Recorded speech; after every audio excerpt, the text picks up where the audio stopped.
Hello to our Illinois National Guard family.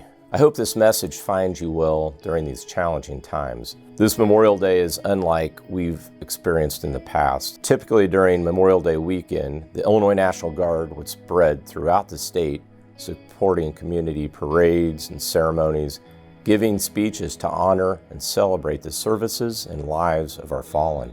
This pandemic has cut into those traditions and many others. Instead of supporting community events with veterans groups throughout the state, the Illinois National Guard is helping our communities fight an infectious disease. History tells us this isn't the first time the U.S. military has fought against disease. Actually, up until World War II, disease killed more troops than combat did. Scientific advances, many developed by military doctors, helped reverse this trend. Illinois National Guard troops are now on the front lines of this new battle against COVID-19. The important work our Illinois National Guard troops are doing in communities throughout the state will help our state safely reopen. Along with first responders and medical professionals throughout the state, we are protecting our citizens, including the hundreds and thousands of military veterans that call Illinois home. These soldiers and airmen, including many of you, are honoring their forebears with the important work they are doing. Earlier this week, I was at the Champaign COVID-19 community-based testing site.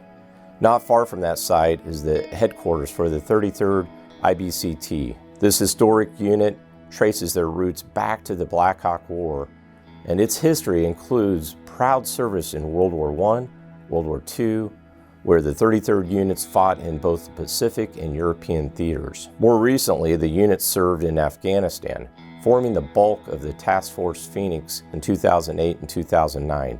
18 33rd Brigade soldiers lost their lives during this deployment. We still have many in our ranks today who served with those heroes, some including the 2 of the 130 Infantry Regiment who are right now serving in the Middle East. Also down the road from the Champaign community-based testing site is the University of Illinois. At the university, there is a monument dedicated to Sergeant Shauna Morrison, one of the 34 Illinois National Guard service members who gave their lives overseas after the terrorist attacks of September 11, 2001.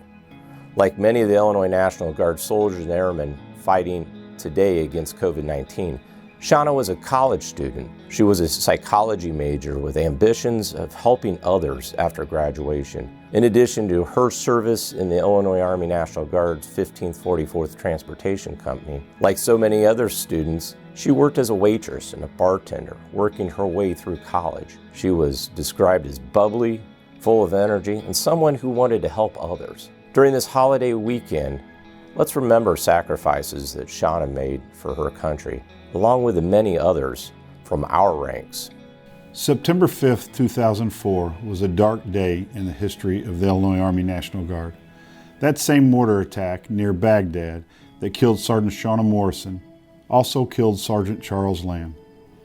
2004 and 2005 were terrible years for the 65th Troop Command, the higher headquarters for both Sergeant Morrison and Sergeant Lamb. The 65th Troop Command's transportation companies, the 1544th and the 1644th, would suffer multiple casualties in Iraq during those years. The 65th would also lose First Lieutenant Brian Slavinas from one of the 106th Aviation Battalion. The 404th Chemical Brigade, the predecessor to the 404th Maneuver Enhancement Brigade, would have Sergeant First Class Kyle Worley and Specialist Brian Rominas from 2 of the 123 Field Artillery Battalion killed in action. In 2008 and 2009, the 33rd Infantry Brigade Combat Team had 18 soldiers killed in Afghanistan, to include Sergeant Robert Wenger, Specialist Norman Kane, and Christopher Abeta, to an improvised explosive device on March 15, 2009.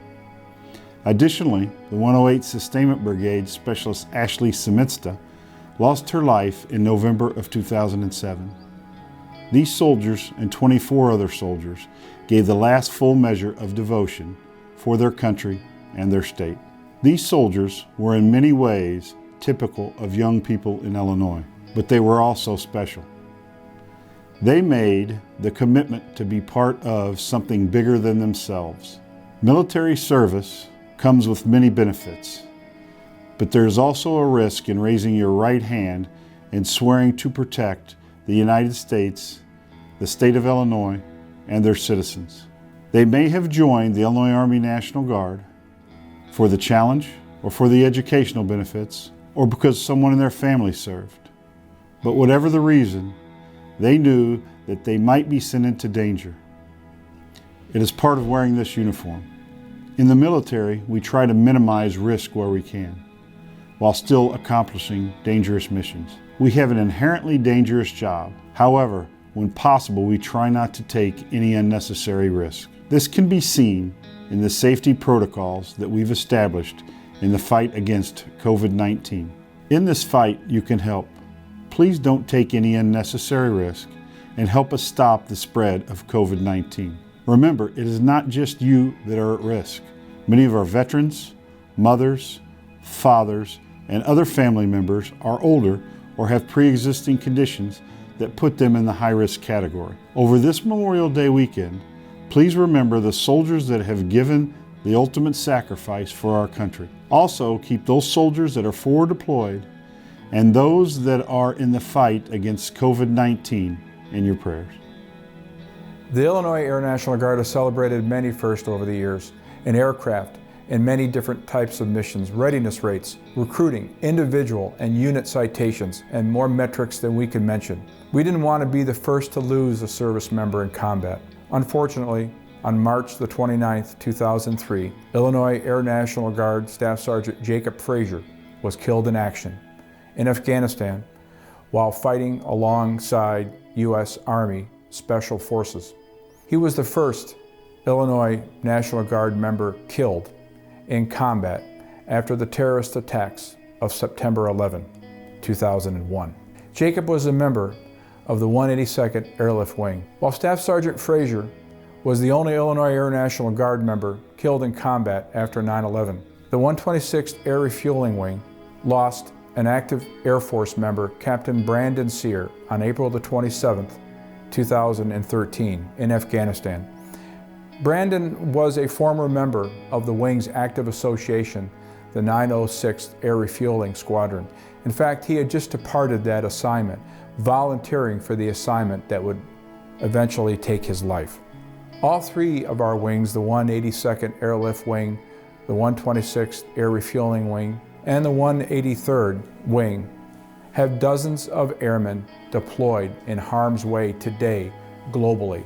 The 182nd recently brought home 200 plus of their members, while the 126th prepares to send their next members into combat, totaling nearly 200, along with the 183rd. Jacob was a standout high school football player who loved the military. He was a true patriot who would tell his family that he was out chasing bad guys while deployed. He was a protector, the one who would step up. He was devoted to his family and concerned for the welfare of all those he loved. He watched out for his younger sister, once even giving her high school sophomore date an earful. Just what big brothers do. He was a fighter, and he gave our nation's enemies hell. Ultimately, he sacrificed his life for our freedom. He died being a protector, a defender of our nation and its values when called upon. He raised his hand and said, "Pick me." I ask that you also be a protector of your troops and your soldiers over this Memorial Day weekend. Think of them in the field as we combat our latest enemy, the COVID-19 outbreak, and now recently the floods along our Illinois plains. Keep them safe, keep them in your thoughts and prayers, and help them readjust as they now come off their missions. Some of them transition to new missions, protecting our communities and our civilians. And think of them until we can bring everybody home to their families, hopefully by the end of the summer. Thank you, and have a blessed Memorial Day. Shauna Morrison, Charles Lamb, Jacob Frazier, 3 of the 34 Illinois National Guard members who gave their lives September 2001. in defense of their nation. These members will forever be in our hearts. We are forever linked with these brave men and women, and their families will always be part of the Illinois National Guard family. These service members are now part of our proud history, joining thousands of other Illinois National Guard service members who gave their all, tracing back to the start of our nation. Their legacy lives on in the dedicated men and women of the Illinois National Guard. Today, the Illinois National Guard has hundreds of troops deployed overseas defending our nation and more than 1,200 defending the state against COVID-19 and flooding. I could not be more proud to lead the 13,000 members of the Illinois National Guard as once again we face historic challenges. During these unprecedented times, I've met some extraordinary soldiers and airmen willing to do whatever it takes to defend their communities, state, and nation against enemies, foreign, domestic, and in this case, microscopic. As we pause to honor our fallen this weekend, I would ask each of you to do so safely. Thank you, and have a wonderful Memorial Day weekend.